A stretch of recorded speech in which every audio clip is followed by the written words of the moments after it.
here with Kia, who've just introduced their updated Sorento.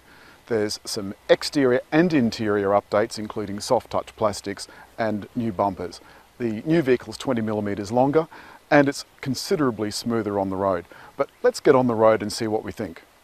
They're not calling this midlife facelift a midlife facelift. No, they've got another fancy title for it. What now. they call it? Very good question. It was a model enhancement. Model enhancement. Model enhancement. Yes. So we've got new bumpers. New front and rear. 20mm longer. Mostly in the rear seats and in the boot. Yep. Yep. Which is noticeable, actually. Yeah, which must mean the metal works considerably. Like they said, there were changes in the metalwork. Yep. There's lights. The lights have changed. And the change in lights actually looks really good. It makes it more streamlined and a bit sleeker and a bit more stylish. Awesome. Yeah, it just lifts it a little bit.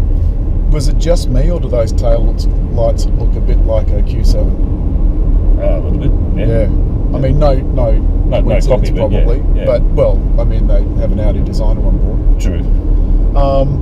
Inside, we've got a change in some of the plastics. They said that they're a bit softer. Now, I noticed there are some things that were soft, but I couldn't notice any difference between this and the previous model in terms of softness. No.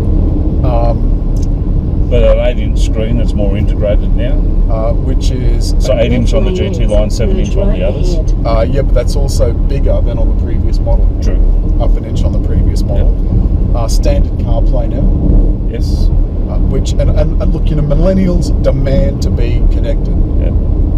And greater safety, forward collision warning, which we just found out works exceptionally well. Well, yes, it's active. Yes. It nearly pushed our noses into the windscreen. Now, we didn't expect that, and I don't think that was a particularly urgent situation, but there you go. Yeah, but it does. But it does go to prove that in the city, if you're, happen to have your nose in one of these things, which you shouldn't, but people do, that it definitely works. But the good thing is they brought all those enhanced safety features in from across the range. Yeah. Well, of course, it's not a walk up to the better stuff. The families are important to buy the smaller, cheaper versions and more expensive versions. I was surprised when Damien Meredith, the CEO, said that the top model with the diesel has continued to be their best seller. Yeah. And in fact, 70% of the private buyers buy that diesel. Yeah. And it's an awesome diesel, which is great. While we're talking about that, a new 8-speed gearbox. Isn't it fabulous? Very smooth. Now the previous 6-speed was awesome. It was, but we experienced that 8-speed in the Stinger the other day. Yep. Yes. Which I thought was just amazing. And it's done things to improve fuel consumption. Otherwise, the fuel consumption would have gone up. Yes. That V6 Petrol is now 3. Sorry, that's a sat nav. The 3.5 V6 is a little bigger. A little bigger, but around the same sort of. It's about the same, just a bit more. Well, actually, it's not even more efficient. No. It's a little bit less fuel efficient and a similar sort of power and torque. So, I mean, to me, I don't know why you would not buy the diesel. To be honest, I mean, this is smooth. Lander too, yeah. But I just don't understand why you would buy the petrol over. So just remind me what we're in now. Which trim level? This is the SLI Petrol. SLI Petrol. Now, that's a 2-wheel drive. Yes. So the petrols are 2-wheel drive, and the diesels are all-wheel drive. Is that right? You can only get an all-wheel drive in a diesel. In a diesel, right? Yeah. And that's I think Roland Rivero, who's the product guy, said that's worldwide. Yes. Seems very strange. Look, I think it's more than just a product update. There are some significant changes to it. Some have been as it goes along. Like, it is quieter, it is smoother. They've changed some of the suspension tuning for Australian circumstances. Thank you, my dear. They've changed some of the suspension tuning for Australian circumstances, and they've improved the geometry of it. It's a significant improvement on an already very good vehicle. Well, it's almost benchmarked against itself. Yeah. Because I can't think of anything else, not even with the other Koreans, I can't think of anything else that provides the same kind of value for money and performance. And of course, there's the 7-year warranty. 7-year unlimited kilometre. I mean, that's just been a stroke of genius for them. There's been a record number of car sales this year, 1.19 million. Yes. And Kia has continued to grow. Yeah. And Kia has continued to grow while the likes of Holden and Ford have continued to fall. And they've grown in all segments. Yeah. Yeah. That Stinger, I think, will do marvellous things for them, but it's in terms of being a halo car. It's a hero car.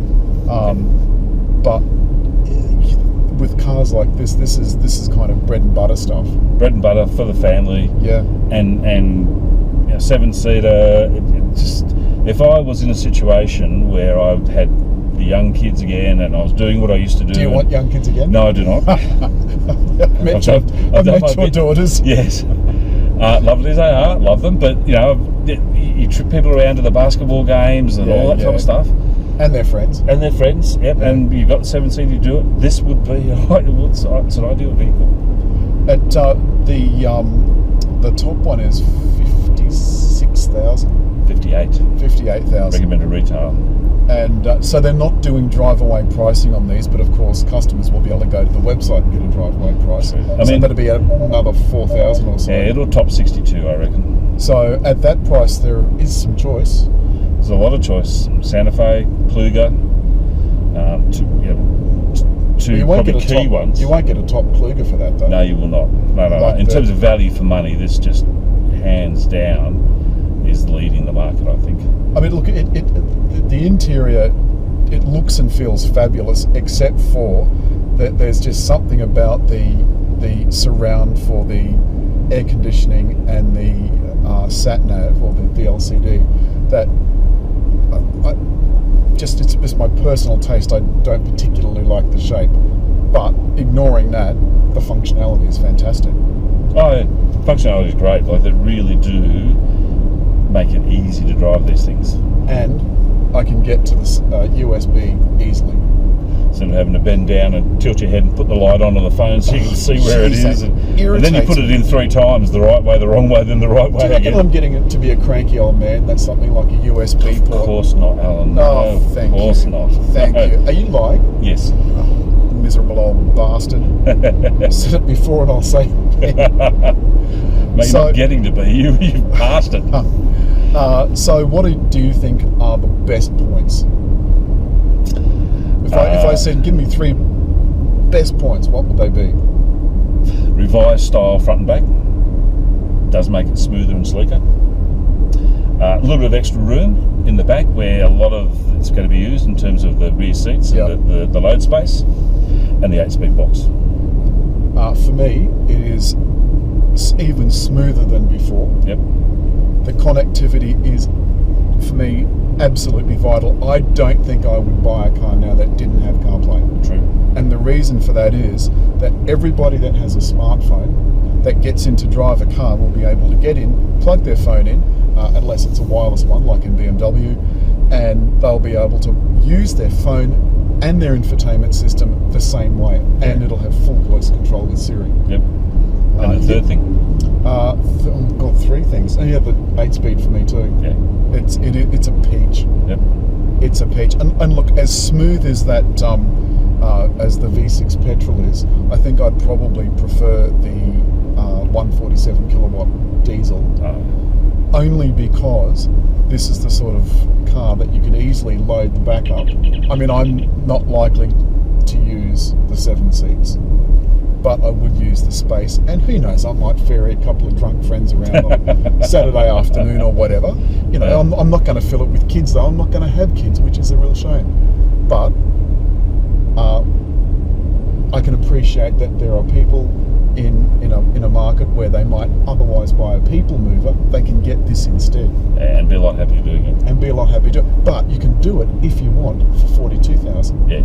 So it starts at 42,000, which means that there's not a lot of 7-seaters around with this much space. I can't think of another one with this much space for 42,000, plus on roads, of course. No, it's true.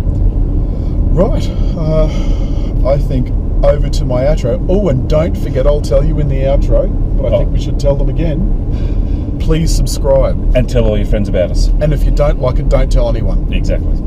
See ya. Bye. That's what Rob and I thought about Kia's new Sorento, and with the 7-year warranty, we think it's worth a look. Please subscribe.